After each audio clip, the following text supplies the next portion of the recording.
Welcome. In this video, we explore the psychology behind how your mind works. Not to fix you, Cam, but to understand you. Because clarity replaces shame, and understanding changes everything. You have built a life that everyone envies. You checked all the boxes: the career, the stability, perhaps the partner, the respect. On paper, you are a success story.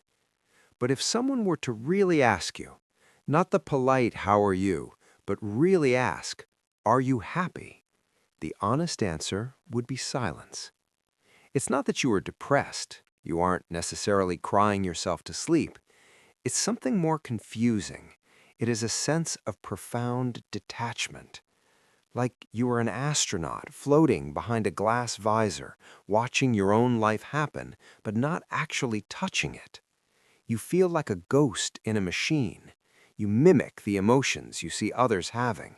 You smile when it's appropriate, you laugh when the joke is told, but inside, it's static. It's white noise. And the most confusing part? You feel guilty for feeling this way, because when you look back at your childhood, you don't see abuse, you don't see hunger, you see a perfect family.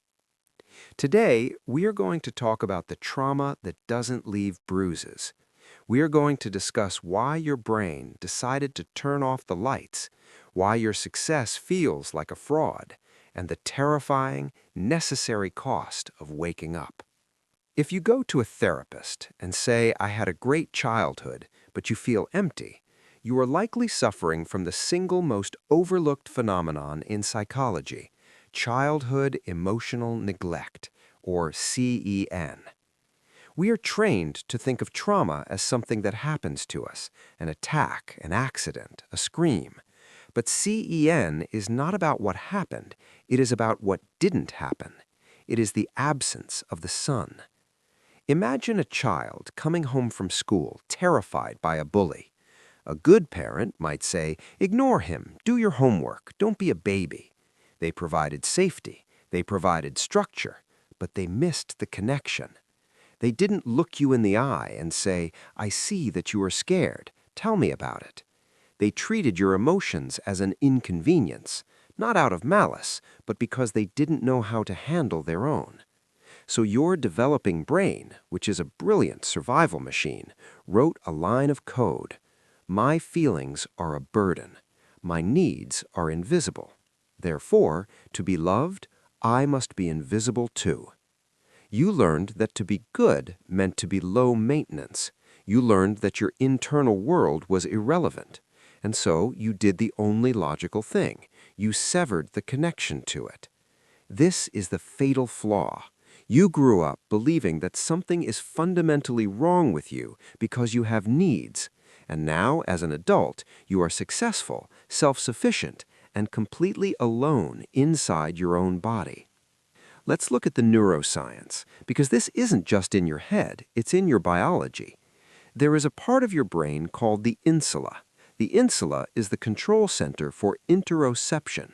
It tells you if you are hungry, if your heart is racing, if you have a gut feeling, or if you feel the warmth of love in your chest. When you are emotionally neglected, your emotions become dangerous. They are useless data that no one validates. So your brain turns down the volume on the insula. But here's the tragedy. You cannot selectively numb emotions. You cannot numb pain without also numbing joy. You cannot numb fear without also numbing excitement. When you kill the bad, you kill the good. This is why you feel nothing. You have flatlined your entire emotional spectrum to survive. This creates the high-functioning zombie. You replace feeling with doing. If you can't feel loved, you will settle for being admired. If you can't feel safe, you will settle for being in control. You chase dopamine, the hit of a promotion, a new purchase, a viral post, because dopamine is a cheap substitute for serotonin and oxytocin, the chemicals of connection and peace that you are starved of. This leads to alexithymia, emotional blindness. You might feel a physical weight in your chest and think you are having a heart attack, or that you are just tired.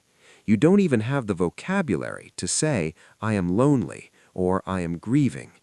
You become an expert observer. You watch how other people react to things so you can copy them. Oh, people cry at funerals? I should squeeze out a tear. Oh, people smile when they get a gift? I will smile. You are performing humanity rather than inhabiting it. This usually manifests in 3 archetypes in adulthood. Which one are you? First, the robot. You are hyper-efficient. You solve problems. People come to you when they need things fixed, but never when they need a shoulder to cry on. You view your own emotions as a system error or weakness. You are exhausted, but you can't stop, because if you stop working, you might have to feel the silence. Second, the caretaker. You have no needs, but you are obsessed with the needs of others. You attract narcissists or broken people because their chaos distracts you from your own emptiness. You give the love you desperately crave, hoping it will reflect back on you. Third, the ghost. You learned to take up 0 space. You don't ask for help. You don't share your opinion. You believe that your existence is a burden to others, so you minimize yourself until you are barely real. So, how do we fix a brain that has wired itself for numbness? I have to warn you, the solution is not painless. It is called the thaw. Think of frostbite. When a frozen limb starts to warm up, it doesn't feel good. It burns, it tingles, it hurts. When you start to reconnect with your insula, the first thing you will feel is not joy, it is grief. You must start with the IAAA technique. Identify, accept, attribute, act. Identify. 3 times a day, stop. Don't think, feel. What is happening in your body? Is your stomach tight? Is your jaw clenched? That physical sensation is an emotion waiting to be named. Accept.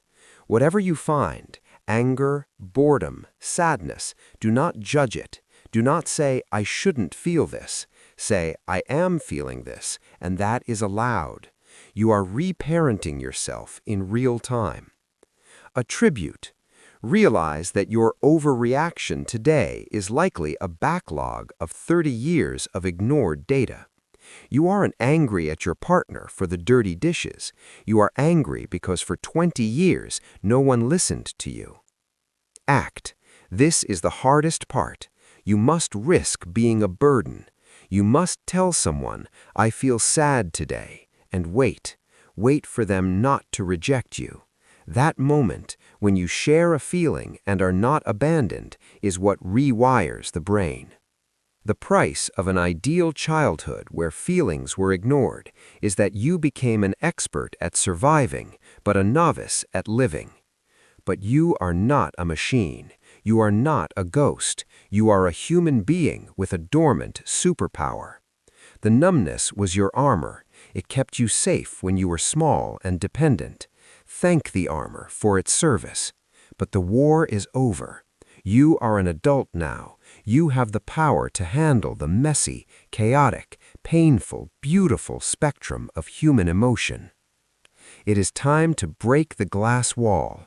It will hurt, but I promise you, feeling pain is better than feeling nothing, because on the other side of that pain is the joy you have been waiting for your entire life.